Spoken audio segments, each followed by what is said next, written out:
जय श्री कृष्ण दोस्तों, हर हर महादेव। आप सभी भक्तों को महाशिवरात्रि की बहुत बहुत शुभकामनाएं। जो भी व्यक्ति महाशिवरात्रि का व्रत को धारण करता है, साथ ही इस व्रत कथा का श्रवण करता है, उसको महाशिवरात्रि का पूर्ण फल प्राप्त होता है। साथ ही महादेव उन पर कृपा करते हैं और उनकी हर मनोकामना को जल्द पूरा करते हैं। आइए महाशिवरात्रि व्रत कथा का श्रवण करते हैं। बार पार्वती जी ने भगवान शिव शंकर से पूछा, ऐसा कौन सा श्रेष्ठ तथा सरल व्रत पूजन है जिससे मृत्यु लोक के प्राणी आपकी कृपा सहज ही प्राप्त कर लेते हैं। उत्तर में शिव जी ने पार्वती को शिवरात्रि के व्रत का विधान बताकर यह कथा सुनाई। एक गांव में एक शिकारी रहता था। पशुओं की हत्या करके वह अपने कुटुंब को पालता था। वह एक साहूकार का ऋणी था, लेकिन उसका ऋण समय पर न चुक सका। क्रोधवश साहूकार ने शिकारी को शिव मठ में बंदी बना लिया। संयोग से उस दिन शिवरात्रि थी। शिकारी ध्यानमग्न होकर शिव संबंधित धार्मिक बातें सुनता रहा। चतुर्दशी को उसने शिवरात्रि की कथा भी सुनी। संध्या होते ही साहूकार ने उसे अपने पास बुलाया और ऋण चुकाने के विषय में बात की। शिकारी अगले दिन सारा ऋण लौटा देने का वचन देकर बंधन से छूट गया। अपनी दिनचर्या की भांति वह जंगल में शिकार के लिए निकल गया, लेकिन दिन भर बंदी गृह में रहने के कारण भूखा प्यास से व्याकुल था। शिकार करने के लिए वह एक तालाब के किनारे बेल वृक्ष पर पड़ाव बनाने लगा।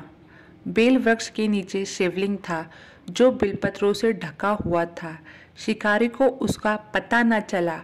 पड़ाव बनाते समय उसने जो टहनियाँ तोड़ी वे संयोग से शिवलिंग पर गिरी।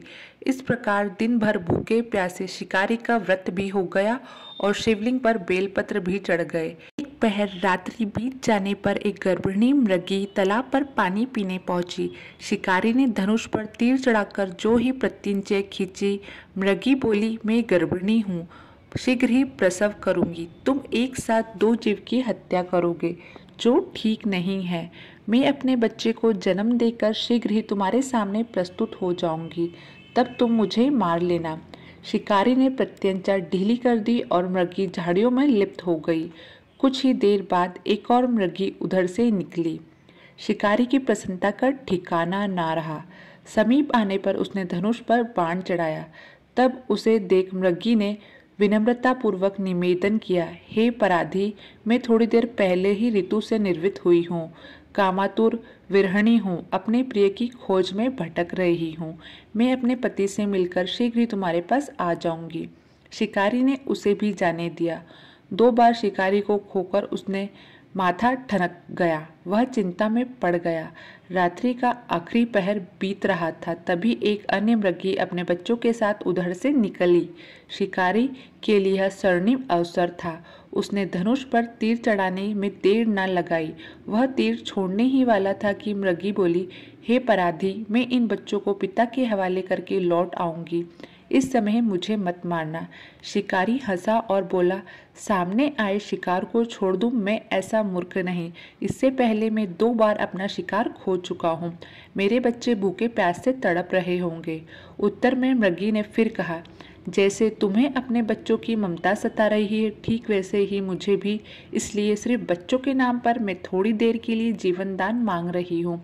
हे पराधी, मेरा विश्वास कर, मैं इन्हें इनके पिता के पास छोड़कर तुरंत लौटने की प्रतिज्ञा करती हूँ। मृगी का दिन स्वर सुनकर शिकारी को उस पर दया आ गई। उसने उस मृगी को भी जाने दिया।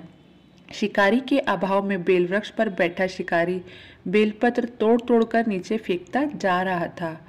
पौ फटने को हुई तो वह हष्ट पुष्ट मृगी उसे रास्ते पर आया। शिकारी ने सोच लिया था कि इसका शिकार वह अवश्य करेगा। शिकारी की 3 प्रतीक्षा देखकर मृग विनती स्वर में बोला, हे पराधी भाई, यदि तुमने मुझसे पूर्व आने वाली 3 मृगियों तथा छोटे छोटे बच्चों को मार डाला है तो मुझे भी मारने में विलंब ना करो, ताकि उनके वियोग में मुझे एक क्षण भी दुख न सहना पड़े। मैं उन मृगियों का पति हूँ। यदि तुमने उन्हें जीवन दान दिया है तो मुझे भी कुछ क्षण का जीवन दान देने की कृपा करो।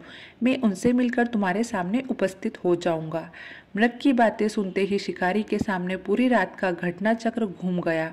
उसने सारी कथा मृग को सुना दी। तब मृग ने कहा, मेरी तीनों पत्नियां जिस प्रकार प्रतिज्ञाबद्ध होकर गई है, मेरी मृत्यु से अपने धर्म का पालन नहीं कर पाएगी, अतः जैसे तुमने उन्हें विश्वास पात्र मानकर छोड़ा है, वैसे ही मुझे भी जाने दो। मैं उन सबको साथ तुम्हारे सामने शीघ्र ही उपस्थित होता हूँ।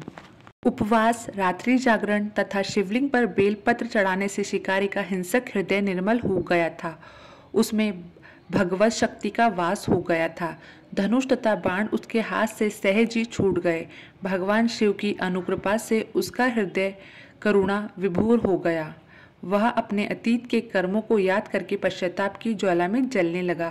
थोड़ी ही देर बाद मृग परिवार शिकारी के सामने उपस्थित हो गया ताकि वह उनका शिकार कर सके, किंतु जंगली पशुओं की ऐसी सत्या, सात्विकता तथा सामूहिक प्रेम भावना देखकर शिकारी को बड़ी गलीन हुई।